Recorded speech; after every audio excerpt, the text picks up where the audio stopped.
Hi, everyone. Thank you so much for joining the 2021 Campaign for Children Community Speak Out. We're going to get started in just a minute. Please definitely feel free to use the chat function and the Q&A during this event. We're really excited to be here with you this evening, and we're going to get started in just a moment.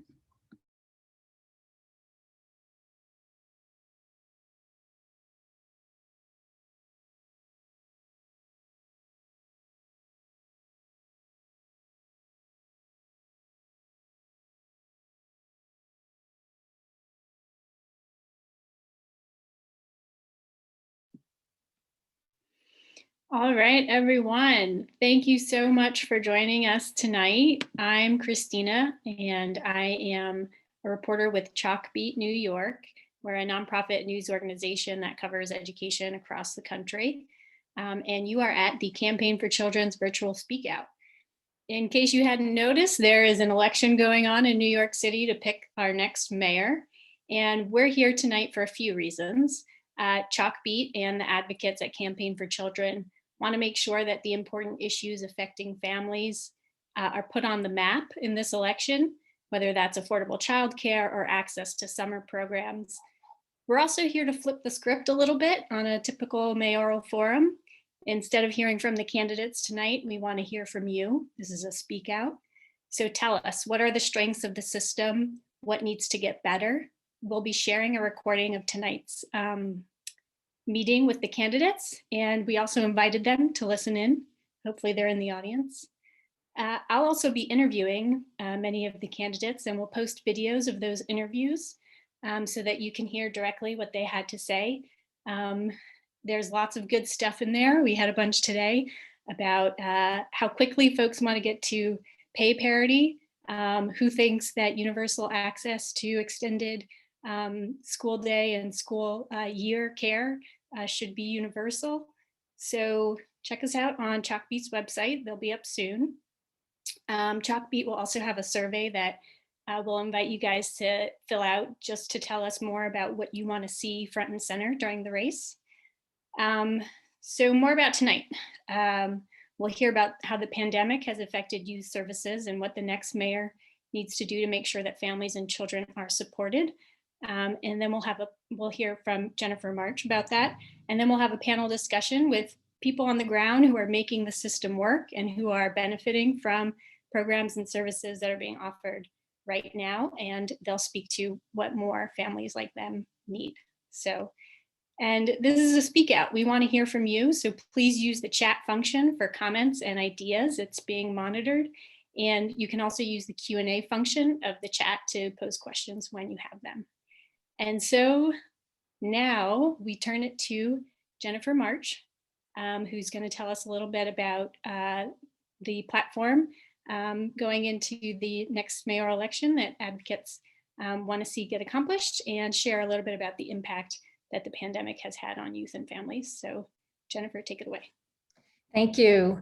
So as Christina said, I'm Jennifer March. I'm the Executive Director of Citizens Committee for Children, and we're a member of the steering committee of the Campaign for Children. As many of you joining us tonight might recall, the Campaign for Children is a citywide coalition of over 150 organizations. And for over a decade, we've worked together fighting to protect and expand funding for childcare, after school, and summer programs in the city's budget, and to advance efforts that have led to the expansion of universal pre-K and now 3K, middle school, after school, as well as help create a path to salary parity in the early education workforce. And we've repeatedly made summer programming possible. Our work together is ever more important, as we must ensure that existing and incoming city leaders prioritize the needs of children, youth, and families and the programs that serve them. The past year has profoundly impacted New York City.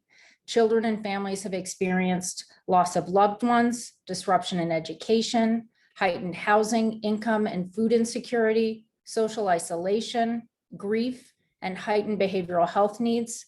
And all of these factors are disproportionately falling on those who were burdened by deep disparities prior to the pandemic.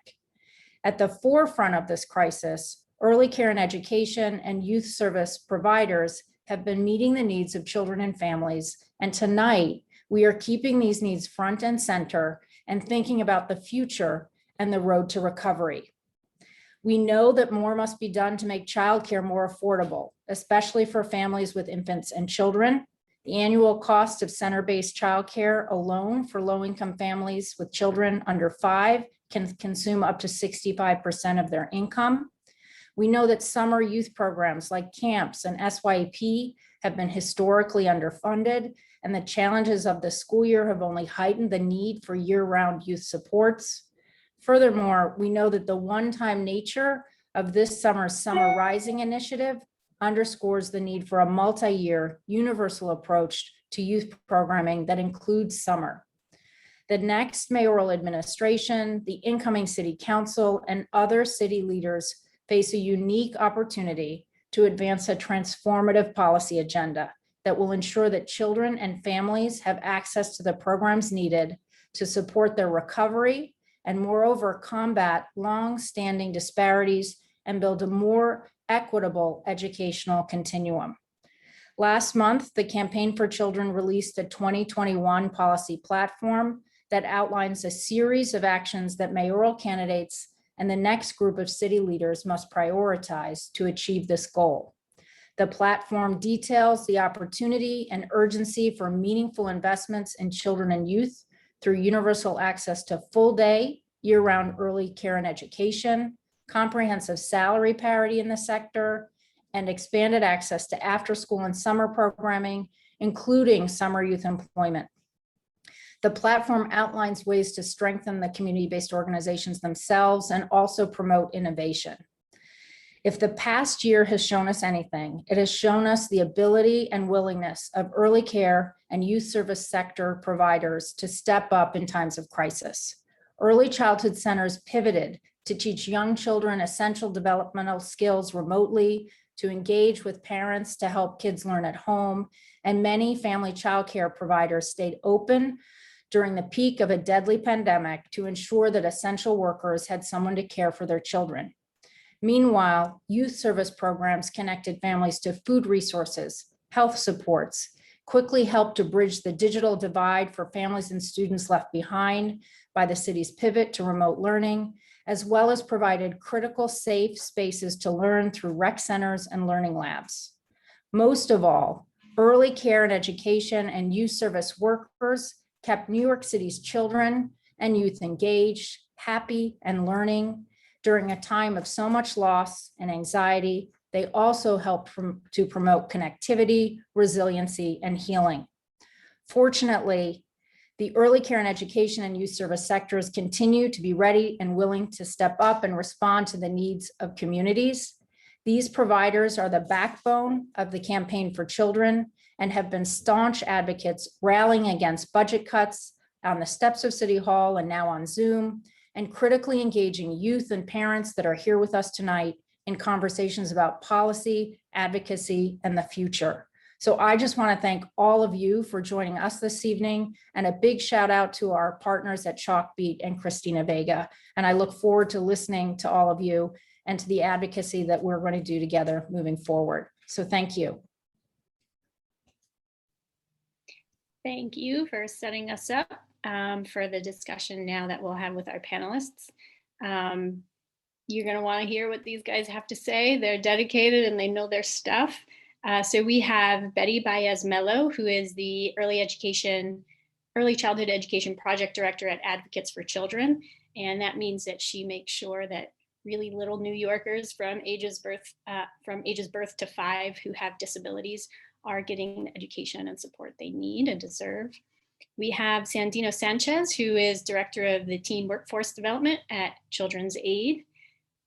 We have Madison Valerio, who's a high school freshman in the Bronx, and she's benefited from after-school care programs like salsa dance lessons and has even hosted a rally to make sure that New York City students have access to summer programming.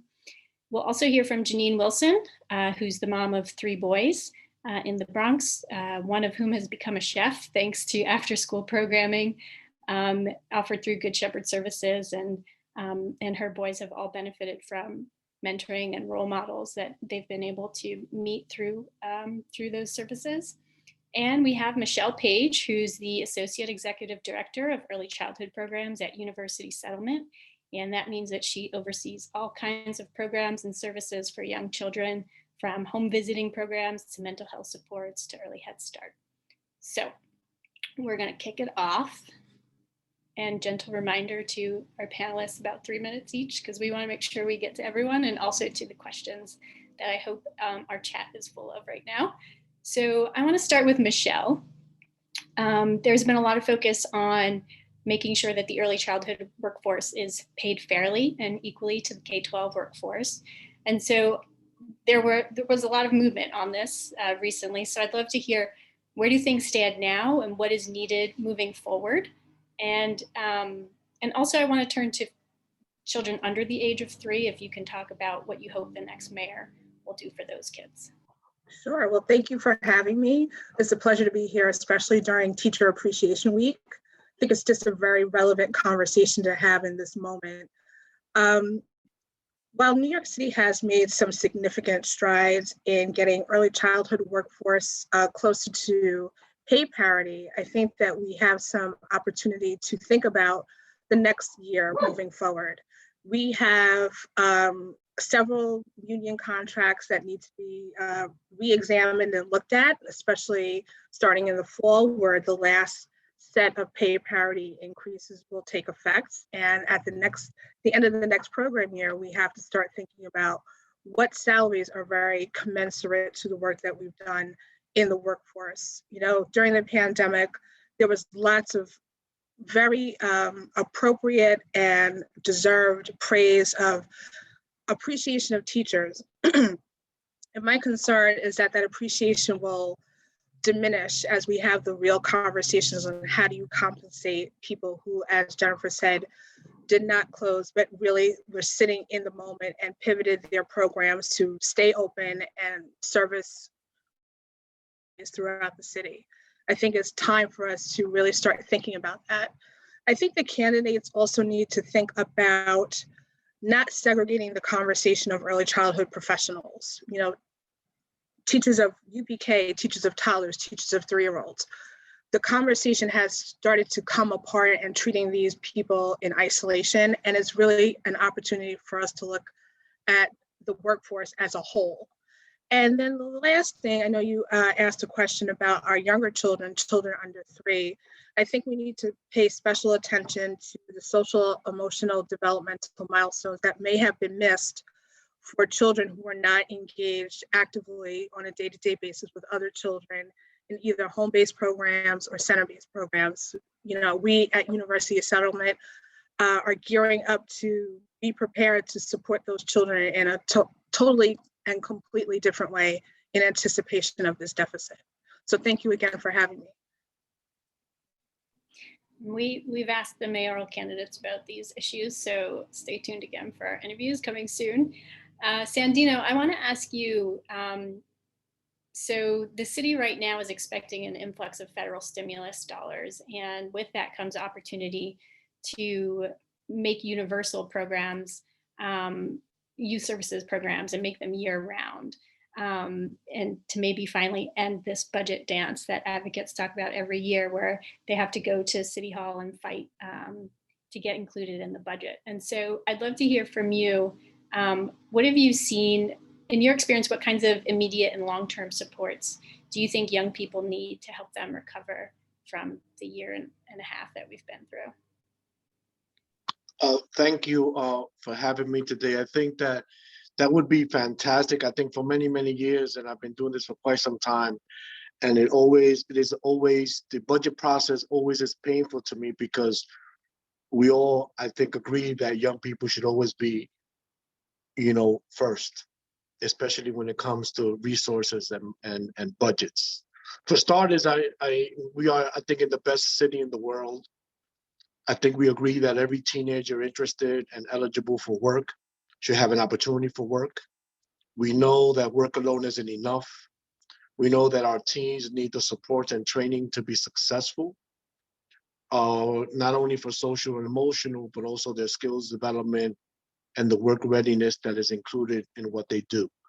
We also know that our families continue to be burdened with low-paying jobs or loss of income due to COVID. To get our city back on track will require strategy that includes training the next workforce. Those are our young people, the teenagers. If we put them in the front of our plans, we will have a brighter future. If we look at our existing partnerships in our schools and our communities and our NYCHA development, there's already a network of organizations working with young people year round. This will only give them the support and the resources they need in order to prepare young people, not necessarily for this summer, for next summer and the summer beyond. A job isn't just a summer job. It should be looked at as an opportunity to train young people year round. SYP as it is probably the largest workforce development strategy in the world. It can become even better if we all work together with more resources to make sure that, again, the future of our city and our nation are put first. Not just training them for jobs, but training them for careers and training them for a better future. With support from the stimulus funding that we anticipate, we can expand immediately to universal SYP, making every young person eligible to have an opportunity, not just as a summer job, for an opportunity during the year.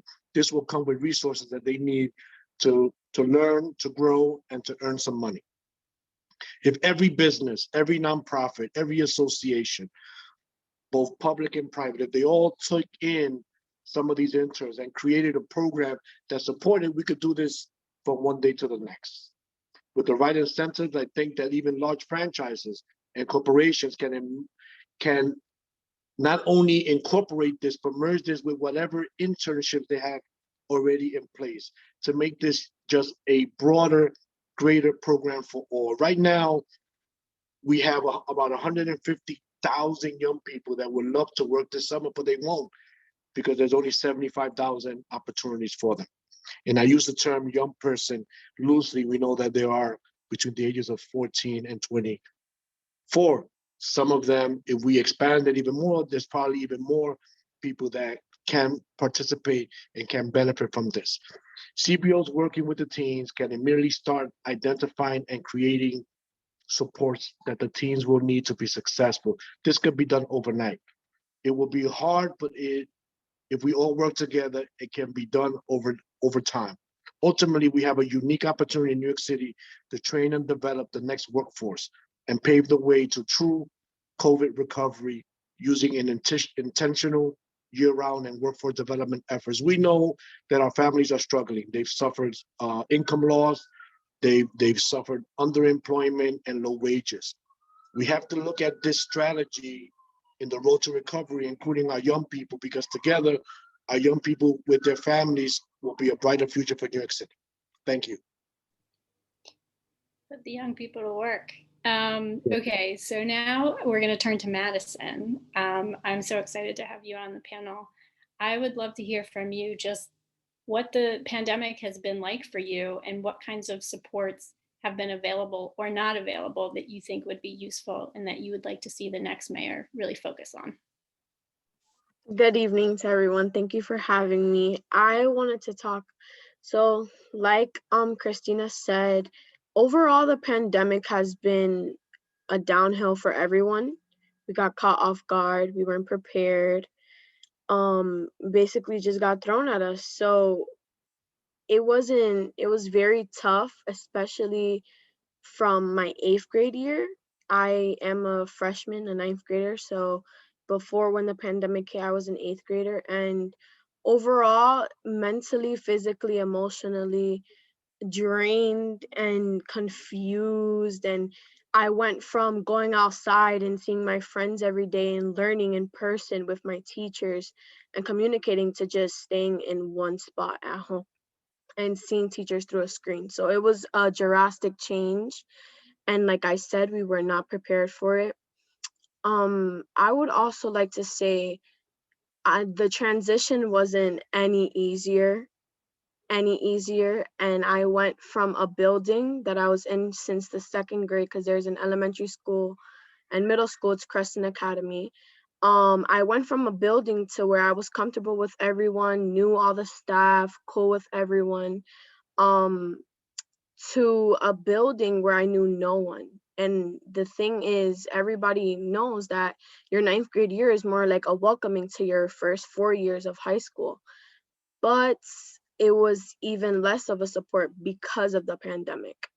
So overall, the activities that I would like are, and I want to go back on my 8th grade year in like Good Shepherd overall. This is an after school program that helped me a lot and helped me be the well-rounded person I am today. And the activities that they had there, such as dance, sports, fashion, theater, um, music, awesome music, and Glee. So all of that was like the biggest outlet, and it was free. So that was even better. It was the outlet that I can always reach on and something I can count on. And when that all left, it's like, where do I go now? Where do I express myself? I don't know what to turn to. So I just think overall, us students and us children need somewhere to feel safe, secure, comfortable, supported, recognized, because a lot, like me personally, I express myself through dance, through arts and crafts, and just getting something on a paper or even expressing it. And I feel like if there's a secure, safe space for that, so many students and children are going to progress upward.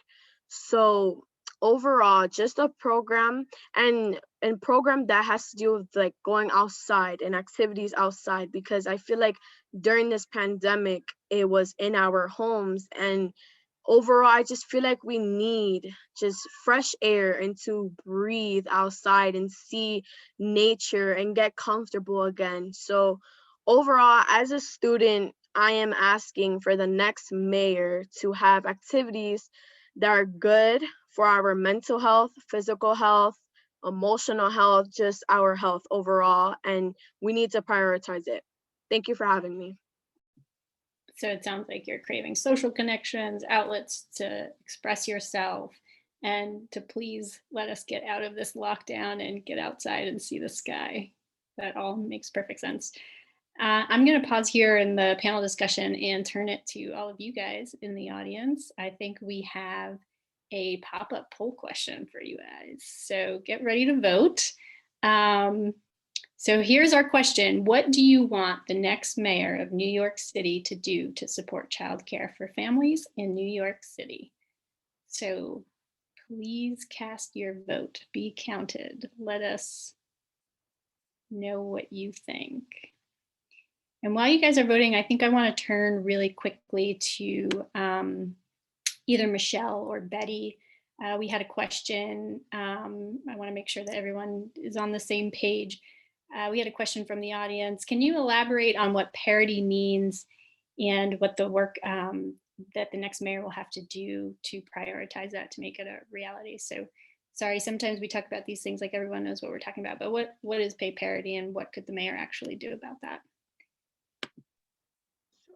I could start, and then Betty could also chime in as well. You know, when we talk about parity, we're really talking about looking at the workforces across the city that are doing similar jobs, have similar requirements, and comparing their salaries. The push for parity was really the comparison of early childhood educators to the educators in elementary schools and public school system across New York City. And if you compared the hours worked, days worked, plus the qualifications, which are the same, which is the certification to be a teacher, and you compared the salaries, they were very disproportionate to the disadvantage of the early childhood workforce. So advocates, some of them on this panel and throughout the city, really pushed the administration of New York City to really look at how underpaid early childhood employees were in the system, with the expectation that they had the same qualifications to do the job. And we did make strides in the last round of negotiations a couple of years ago, but that contract is going to be coming up soon, and we need to restart that conversation to make sure that the conversation is understood that it was just the beginning and not the ending, and that we really need to acknowledge the work that early childhood educators and the support staff and early childhood mental health therapists and everything that makes this workforce important and critical to the work. We need to make sure that they're compensated correctly. And I also want to add that I think that loan forgiveness should be part of that conversation. And I know that's, you know, a higher level conversation to have, but I think that needs to be part of the conversation as well.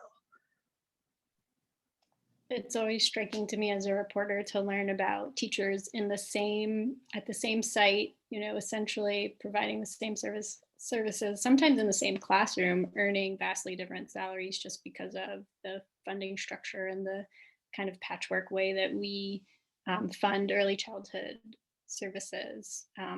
So thanks for clarifying that. Do we have the poll results to share? Here they are. Okay, everything. It's all important. Do it all. Do it quickly. So I think we have a part 2 of this question too.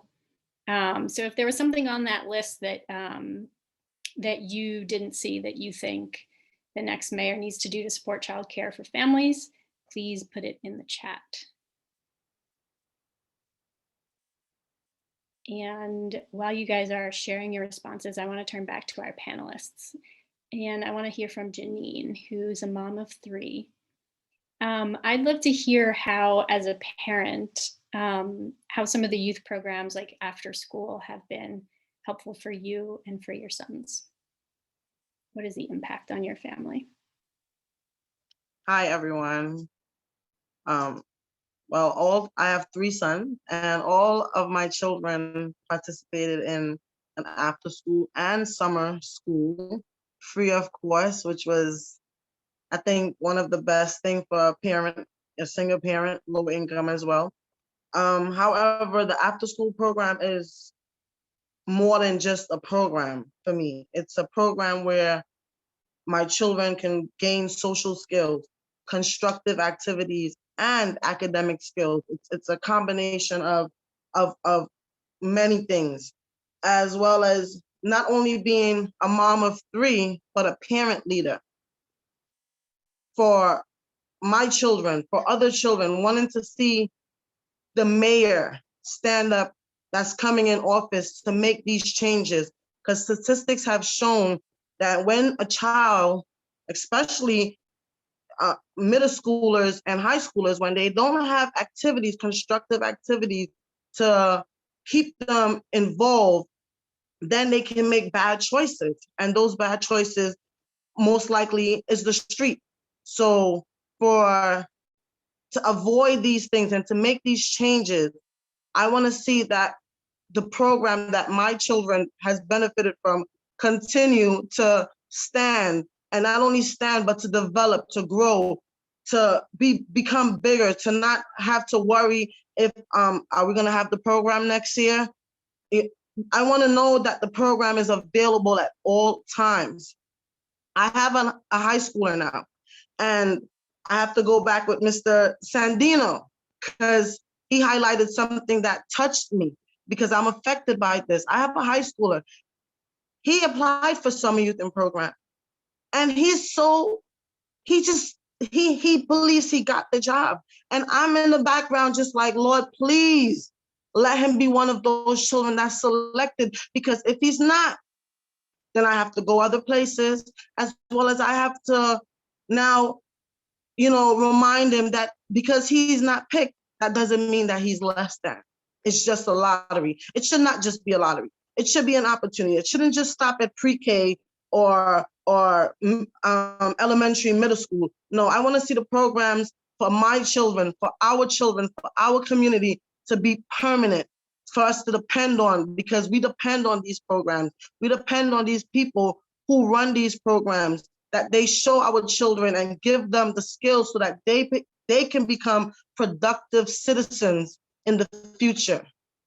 Thank you for having me. So I want to highlight kind of along those same lines as Janine was talking about the availability of these programs and how important it is that they're available when parents and families actually need them. We've got a comment in the chat about cuts to an early child care center at Lincoln Square. The parent is saying, I'm at an absolute loss. That they received an email that funding to the school has been cut and it looks like summer and extended day programs are no longer available. Now, meanwhile, parents have already signed up for their schools. So it's probably going to change a lot of plans for a lot of folks. And this person is saying, all I've heard over the past 12 months is how making childcare in this city more affordable is how it's important to make childcare in the city more affordable. Yet you took away our option. So that is powerful to hear directly from folks who need these services. Thank you for sharing that. I want to turn to Betty. So the pandemic has been really hard for all of us, but students with disabilities have faced some particularly tall hurdles. So I'd love to hear from you. How can the city support its youngest learners who have special needs in early childhood programs in the aftermath of the pandemic? Yeah, no, thank you. Thank you for hosting and for inviting us to be here and for taking the time to talk about young students with developmental delays and disabilities. Even before the pandemic, I've been working with families who've been experiencing challenges getting services for children from birth to 3 in early intervention and for children 3 to 5 in preschool special education. And there have been kind of backlogs or challenges all along the way, including delays in evaluations, delays in finding providers, and that really causes children to go without crucial developmental and special education services at a time when it could really have the most impact. And unfortunately, we've seen a lot of the burden or these challenges really fall on low-income families, families who speak languages other than English, and families of color. So there definitely were a lot of long-standing challenges, and unfortunately, a lot of them were made worse by the pandemic. Among other things, during the last year, far fewer children were identified as having a developmental delay and disability, meaning that those children were never connected to early intervention and preschool special education services. And so city numbers show that there were thousands of children who missed out on these interventions. Even the children who had been already connected to these services went with weeks and sometimes months without receiving the services that they needed for a variety of reasons, including potentially lack of technology or the parents' inability to participate in sessions with the child. And we also saw that children who were getting sessions, remote services just weren't as effective for children, especially children with significant delays, who weren't able to engage with a provider through their laptop, through a screen, right? It's very different to have your physical therapist and occupational therapist sitting next to you, holding your hand, helping you grasp coins, helping you hold a crayon, than it is to be getting that information through a screen. And especially for young children, they need so much support from their parents to help them engage. And not all families have the capacity to participate in those sessions, to do modeling, to prompt their child and really help them benefit from the services. So what does that mean for the next mayor? What concrete steps could they take? Does that mean, putting more resources into identifying children who may have disabilities, who may be entitled to an IEP? What would you want the next mayor to do to address this?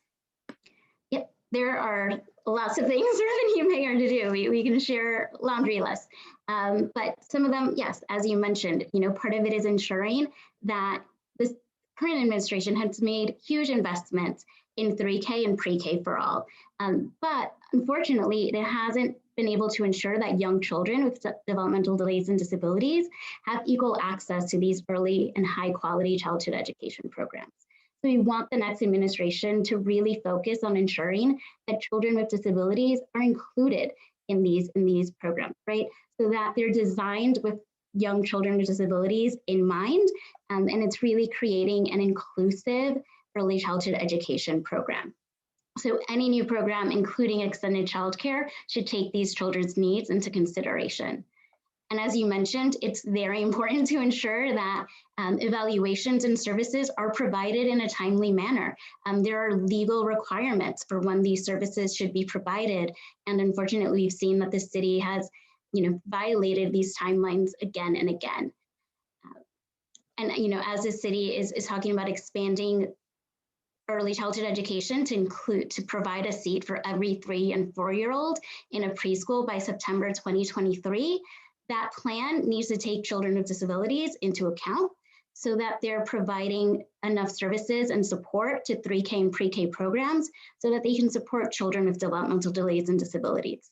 We're glad to see that the city's already proposing some plans in the budget for things like inclusion specialists to work with the programs on how to support students with disabilities, and also open some more integrated classes so that children with disabilities can learn alongside their typically developing peers. But there are a lot of crucial needs, particularly for children with really significant developmental delays and disabilities who cannot access 3K and pre-K and who need a preschool special education program. These programs have a special education teacher, they're smaller, they're more supportive, and it has staff that are really trained on working with students with disabilities. Unfortunately, even before the pandemic, we saw that there was a huge shortage, where last year the city was reporting that they needed at least or more than 1,000 seats for spring of 2020 in order to serve all the students who needed a preschool special class program. There's going to be funding in the city budget for more classes in the upcoming year, but these changes don't take effect until the 2020-2023 school year, and that's when the new mayor will have already taken office. So we want the mayor to use the funds that are allocated in the budget to open more seats in preschool special classes, and also to really support the community-based organizations that run these programs. Part of that funding should go to salary parity. Thank you, Michelle, for giving kind of that great overview what parity means. Preschool special education teachers at community-based organizations that provide preschool special education programs were not included even in those initial agreements that Michelle referred to. So now they're some of the lowest paying teachers in the city, even though they work with New York City's most vulnerable children. So it's really important to bring the salary for those teachers up so that these programs can continue to support children who need these seats. So if the candidates are out there listening, I hope they were jotting all this down, because that's a long list. And yeah, in talking to advocates, talking to parents, I hear all the time, pre-K is not universal, not for kids who have disabilities. And it's a really striking divide that we see in the city, even as, the mayor is out there saying that we have universal pre-K. So I want to turn to, I think we have another poll question for you guys. So here it is. What do you want the next mayor to do to support youth development programs in New York City? And I'm gonna see if we've got more. Oh my goodness, we have so many comments. This is awesome. Thank you guys for sharing. Okay, so let's see. We have someone who wants to talk about trauma. So let's see. We can no longer tolerate academic disparities our communities face. This includes trauma-related issues. This is a comment that has all kinds of things in it. Okay, too few students are enrolling in post-secondary programs. And those who graduate don't come out with skills that employers need. So I don't know, Sandina, do you want to speak to making sure that students are graduating with skills that are relevant in the workforce? So over the years, one of the things that we have noticed is that even if a student graduates from high school, graduates from college, their resume can pretty much be empty. So it just doesn't apply to just high schoolers or students that for whatever reason can graduate. They all have the same thing in common, that they throughout their youth fullness, if that's a word, that they have not been able to develop a resume. So we try to teach young people early on that they can start working on a resume by looking at their life differently, volunteer work, stuff like that. But it is essential that everything that young people do can be put on a resume. One of the things that we're doing this summer is to create credentialing, professional development, so that even if they don't get a workplace experience, they could put something solid. So when they do graduate from high school, graduate from college, they have a resume that they can compete with. The other thing also is that there are career-specific things that young people could do while they're in college or while they're in high school that can help them propel them to their career. And those areas are also underfunded, because we're not oftentimes we're just thinking of young people when they graduate from high school or they graduate from college, but we don't do much to make sure that whatever career track they're on, it's supported, not just emotionally, but also supported by professional development. Thank you. So do we have the poll results? Here they are. Ooh, after school and summer camp programs seem to be high up on the list, but also, again, all of the above. So let's see if anyone else has comments about summer school. And okay, here, this might be another one for you, Sandino. As we focus on youth, what thoughts are being considered towards providing additional access to recreational centers for children and youth? Well, the ideal would be that every gym, internal, in-house or outside, every park is open, that everything.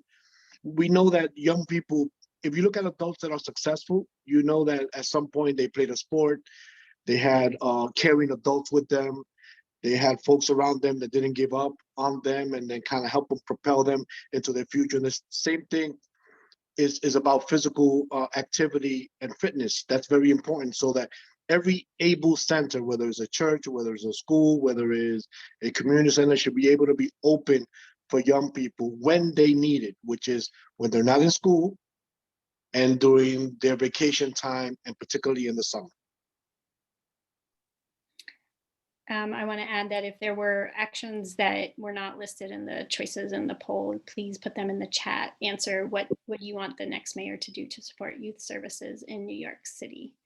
We have lots and lots of folks talking about pay parity. So this one is from Lois Lee. I wanted to advocate for assistant teachers in early childhood centers and community-based organizations. They're only paid $17 an hour with over 10 years of service and bachelor's and master's degrees. They run the class when the lead teacher is out, even with a sub there, because they know the teacher and the children and the class routines. Pay parity should be equal to the salaries of paraprofessionals in public schools. Our assistant teachers make less than $30,000 and can't afford to live on that. They have to choose between buying food or paying rent.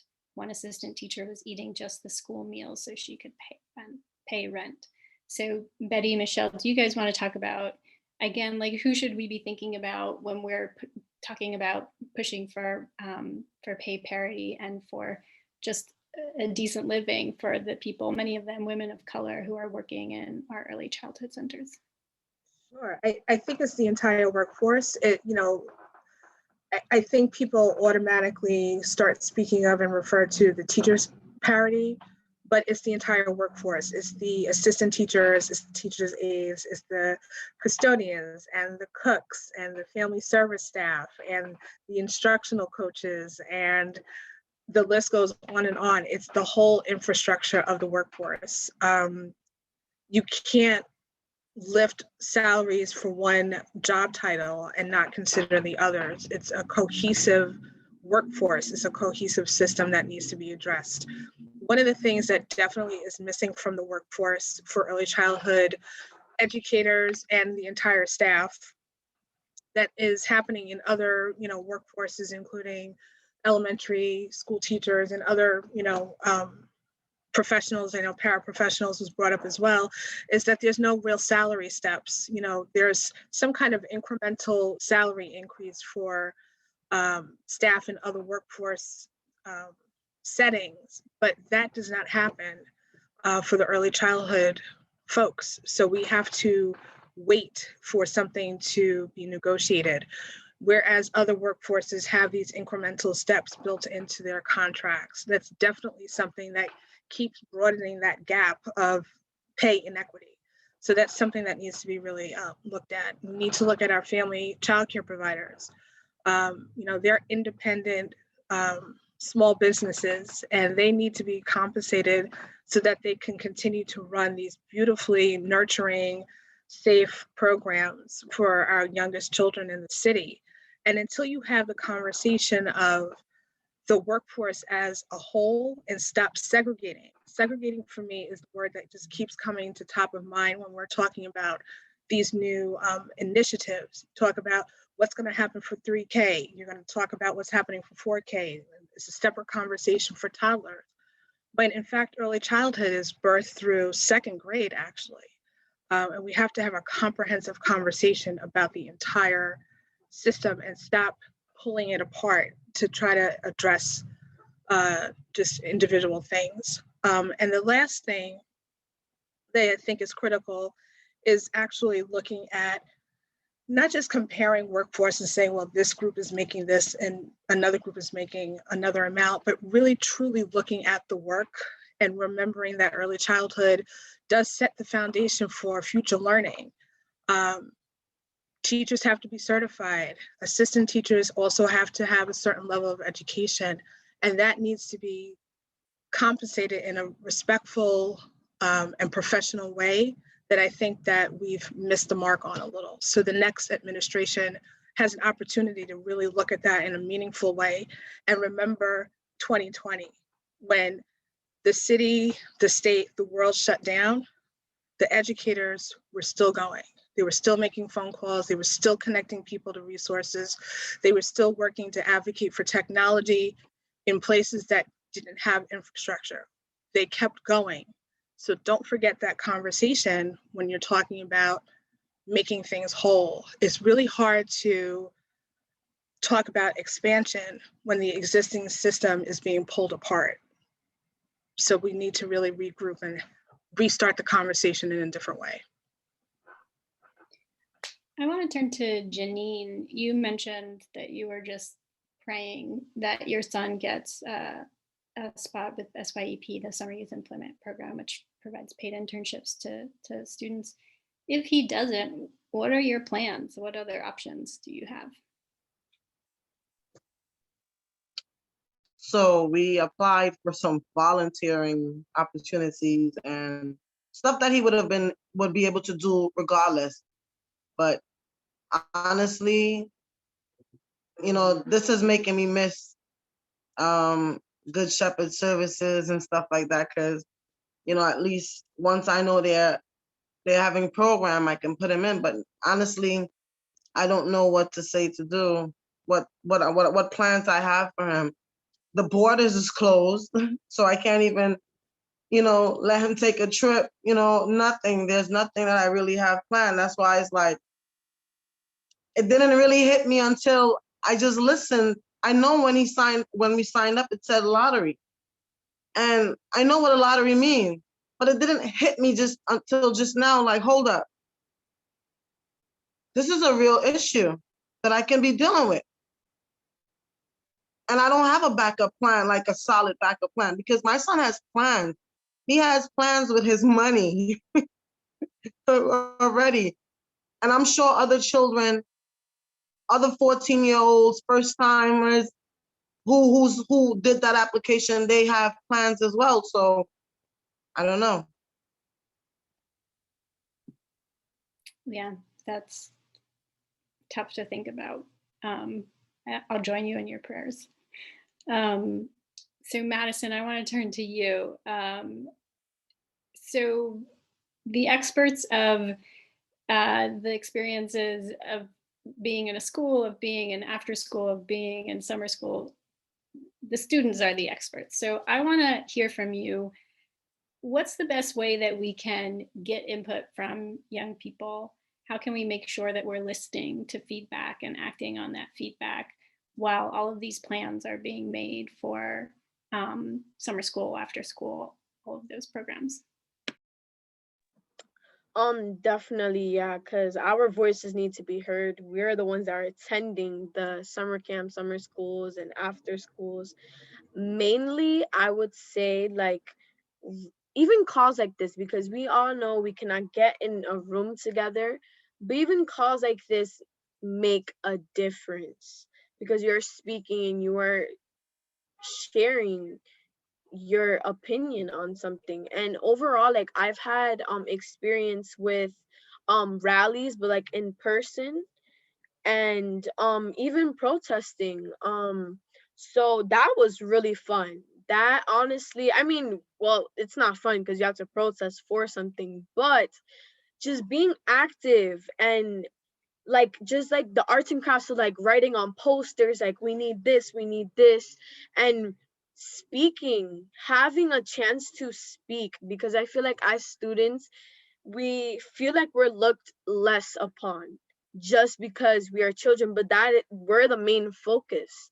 So I feel like if we understand, and that's the thing, because I may know about this, but there's a whole bunch of other children and students that have no clue. So we need more resources to just even reach out and to let someone know you have a voice and you need to use it. And overall, just to be heard, because we can speak all we want, but if we're not heard and it's not getting anywhere, it's gonna get tiring after time.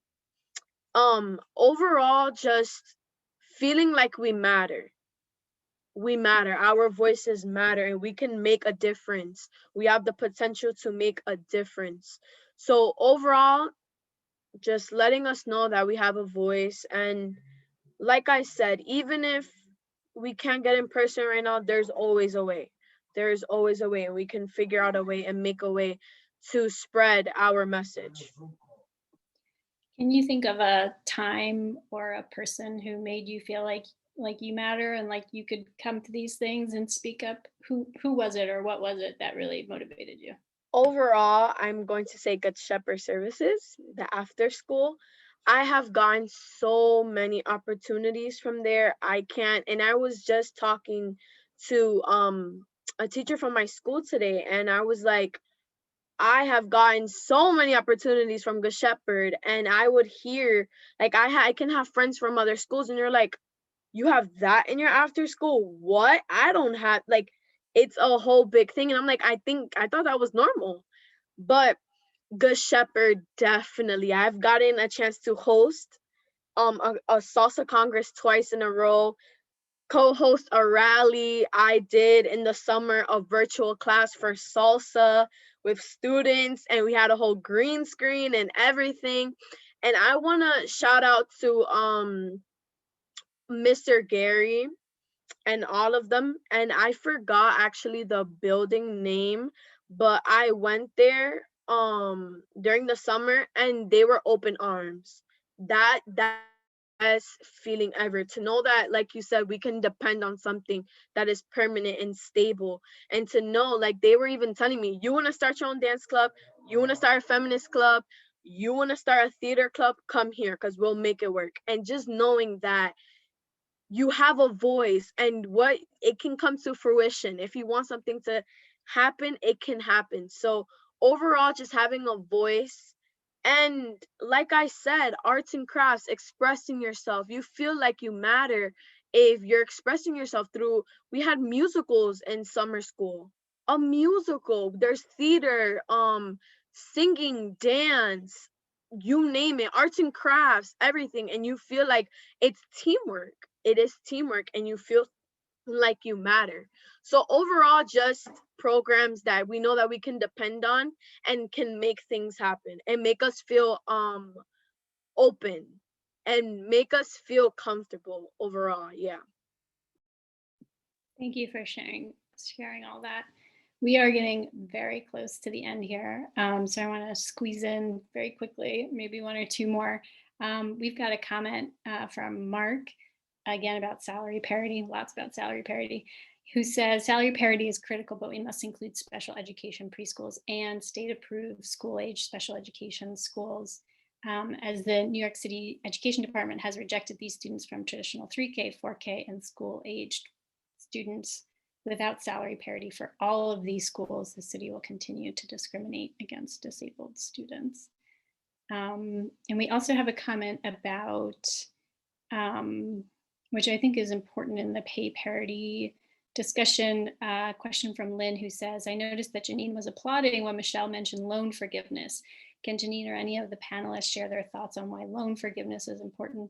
And this is interesting because when you talk to teachers who are in the classroom, who maybe don't have their degrees yet or aren't certified, like a lot of them are working towards it and have been working towards it for a long time, but guess what? They're working full time, and oh, guess what? They're not making a whole lot of money while doing it. And so it feels like for a lot of them that they're like on this hamster wheel. And so I don't know if Michelle or Betty, if you guys want to discuss these issues.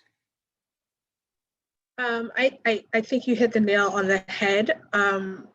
The early childhood workforce is underpaid, full stop, but they are required to have the same certifications, especially for teachers in particular, to retain their jobs. And that means that they have to have full certification, including a master's degree. And this is really difficult to achieve when you're not making the money that you should. So that means that you have to take out a loan. So it's just a vicious cycle of underpaid. You may only be able to take 3 credits at a time, so it's taking you longer to complete. And then you have to take out a loan to essentially retain your job. That's what it comes down to. So when we're having discussions about full compensation, we need to talk about the most vulnerable folks in the workforce and how the dedication and drive to stay with this, to stay in early childhood settings and community-based organizations, the dedication to actually make yourself financially vulnerable by taking out a loan so that you can stay in your communities and work with communities. There should be some type of compensation.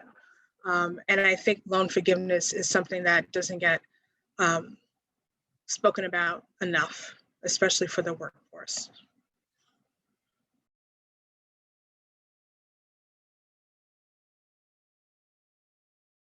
It wouldn't be a Zoom convening if somebody didn't talk without muting themselves. And of course, I did that. I talked without unmuting myself. But we made it almost to the very end before I did that. I think that's all of our time. I want to thank everyone for sharing about their experiences. It's so important to know, what the reality on the ground is and what's needed from the people who are could benefit from these services. So thank you so much for sharing your experiences. Thank you to the panelists for lending your deep knowledge and insights. I want to remind everyone to please head over to Chalkbeat and check out our election coverage and all of our schools coverage. I focus specifically on early childhood issues, as well as a whole host of others. But please send me your ideas, your thoughts. You can even yell at me if I've written something that you don't like or don't agree with. I will listen, I promise. And so we also want to make sure that everyone goes out and votes, please. So I think we're going to share some information on the screen with you guys about that, and check your voter registration. Make sure you know when the key dates are. Learn a little bit about ranked choice. And thank you. Let's keep the conversation going. You know how to reach us. Thanks for having us. Thank you so much. Thank you.